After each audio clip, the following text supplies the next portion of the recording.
If you've ever had a great green taco sauce from a food truck or taqueria and thought, holy cow, that's amazing, I wonder what's in that, I've got you covered.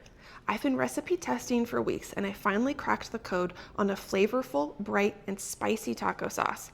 But here's the best part. You will get to decide the exact heat level, and I'll show you how to find your exact spice so that you can make your perfect green taco sauce. Okay, to get started on our green taco sauce, let's go over the ingredients real quick. You're gonna need 2 to 3 medium-sized jalapenos, about a half a cup of white onion, about a half a cup of avocado, maybe 1 small avocado depending on the size, 2 cloves of garlic, the juice from 2 limes, some olive oil, some cilantro, and some salt. And what we're gonna do first is roast our onion, our jalapenos, and our garlic in the oven. Preheat your oven to 400 degrees, and then we're gonna work on our vegetables. First of all, be careful when you handle your jalapenos. Either use gloves or tongs so that the oils don't get into your fingers, because it is hard to wash off. It will easily get into your eyes if you happen to touch your eyes or your face. But after your vegetables are prepped, get them on a sheet pan. My garlic cloves are peeled, my onions are sliced. We're gonna drizzle them with some olive oil and then pop them into the oven so they can roast for about 15 minutes. This is gonna build up the flavor. It's gonna take off that raw edge. After the 15 minutes, check on them, take them out of the oven. You should have some charred caramelized edges. And then we're gonna let it rest for about 15 minutes so that the vegetables are cool enough to handle, and then we can get them in our blender.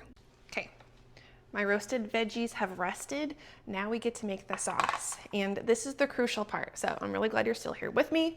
We're gonna get everything in the blender, and I'm gonna show you how we control the heat and get the exact right flavor that we're going for. I'm also wearing gloves when I touch my jalapenos. I'm gonna scoop up the garlic, the onion. Okay, great. Now for the jalapeno. First of all, not all jalapenos are created equal, right? Some are spicier than others. And you really don't know until you get into it. I'm gonna start with 2 jalapenos. I'm gonna remove the seeds and the ribs from both and just put the green part into my sauce. After we combine everything else, we can give it a taste.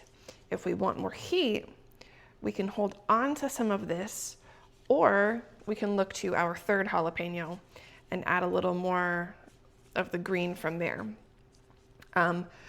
So you can always add more heat to a recipe, but you can't take it away unless you just dilute it with a ton more ingredients. And at that point, you're chasing the flavor that you want.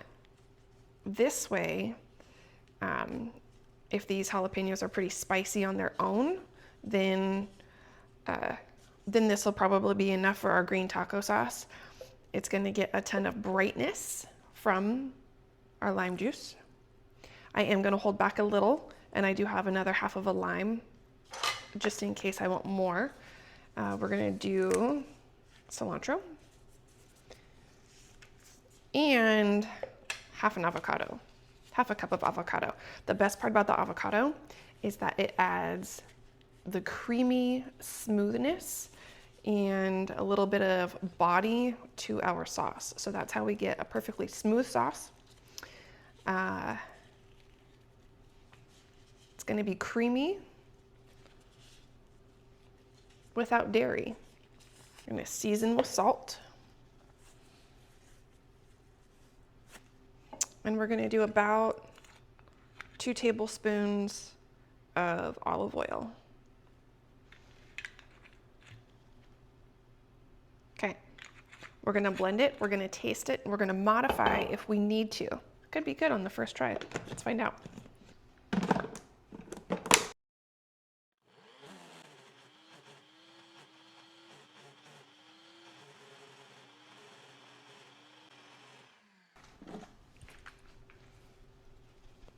I think it's gonna need a little bit more liquid. So some more olive oil or some more lime juice. But let's taste it.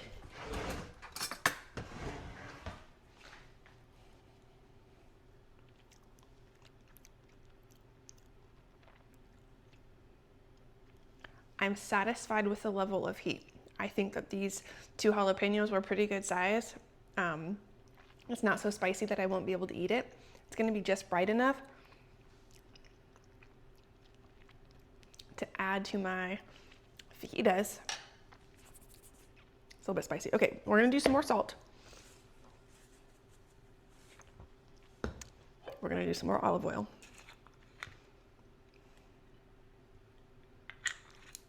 This is a smooth, squeezable sauce. I'm gonna show you how I like to serve it in a second.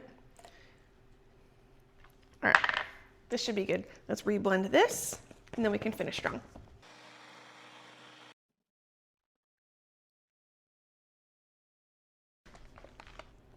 Okay, so this is your sauce. I want you to make it exactly how you want it.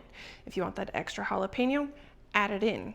If you want to breathe fire, toss a serrano pepper onto your sheet pan when you roast your other vegetables and get it even spicier.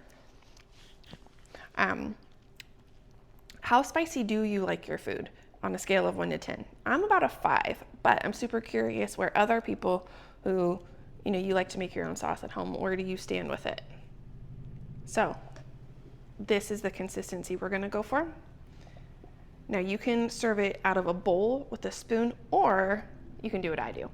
I like to use a funnel because it makes it easier, but we're gonna pour our sauce into an 8-ounce squeeze bottle. I will link up to some options down in the description below so you can grab them and have your sauce just like this. So these little squeeze bottles are perfect for your own homemade taco sauce for a couple of reasons. First of all, it's a little bit more like that taqueria feel. I like to pretend that I am running a taqueria occasionally. Number 2, it's in its own little airtight container. So after you serve it up, you pop it in the fridge and it's gonna hang out there. You don't have to transfer it to another dish. So last thing, what are we serving our green taco sauce with? My favorite is carne asada or fajitas. Rich marinated beef really gets a major flavor upgrade from the heat from the jalapeno and the zestiness from the lime, which is why I do this regularly. But carnitas and grilled chicken is also really good. This sauce has such simple ingredients, but they are all wholesome and packed with a ton of flavor. Now, after you use your sauce, you can keep it in the refrigerator for about 4 days. 5 days is the absolute maximum, but I will be shocked if it lasts that long.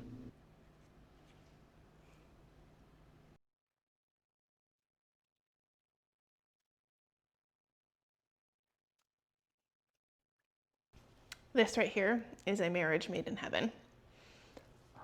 So this is super fun to serve for your next taco night. You want to give things a little upgrade, brighten things up a bit if you've been in a little bit of a taco night rut. Now, this is also great if you're doing a cookout or like a weekend out by the pool and you're gonna have your friends over. This is super fun to put out, let everybody build their own tacos. I highly recommend it. Cooking for friends and family and making things a little bit easier in the kitchen is what I love. I love sharing really good recipes that don't add a ton of extra stress. So simple ingredients, easy method, quality results. If you want to move into summer with me, we are headed into Memorial Day cooking, outdoor stuff, barbecue, poolside, meals, and parties.